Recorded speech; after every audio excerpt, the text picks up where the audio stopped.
వాంకడే వేదికగా ఢిల్లీ క్యాపిటల్స్తో జరిగిన మ్యాచ్లో భారీ విజయాన్ని సొంతం చేసుకున్న ముంబై ఇండియన్స్ జట్టు ఈ సీజన్లో ప్లే ఆఫ్ బెర్త్నైతే కన్ఫర్మ్ చేసుకుంది.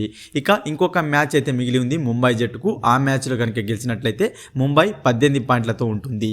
ఈ క్రమంలో ముంబై జట్టు టాప్ 2లో ఉండేందుకు సినారియో ఏ విధంగా ఉందో ఓసారి చూసే ప్రయత్నం చేద్దాం.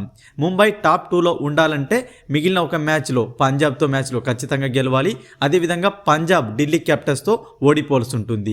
అదే క్రమంలో ఆర్సీబీ మిగిలిన 2 మ్యాచ్లు ఏవైతున్నాయో సన్ రైజర్స్తో ఒక మ్యాచ్, అదేవిధంగా లక్నోతో ఇంకొక మ్యాచ్ ఆడాల్సి ఉంది. ఈ 2 మ్యాచ్ల్లో ఓడిపోయినట్లయితే అప్పుడు ముంబై 18 పాయింట్లతో టాప్ 2లో ఉండేందుకైతే అవకాశం ఉంది. అంటే ముంబై టాప్ 2లో ఉండాలంటే ఆర్సీబీ మిగిలిన 2 మ్యాచ్ల్లో ఓడిపోవాలి. అదే క్రమంలో పంజాబ్ కింగ్స్ కూడా మిగిలిన 2 మ్యాచ్ల్లో ఓడిపోయినట్లయితే ముంబై టాప్ 2లో ఉండడానికి అవకాశం ఉంటుంది. ఈ సీజన్ ప్లే ఆఫ్లో ముంబై టాప్ 2లో ఉంటుందో లేదో కామెంట్ చేయండి. మరొక ఇంట్రెస్టింగ్ ఐపీఎల్ అప్డేట్తో మీ ముందుంటాను ఫ్రెండ్స్.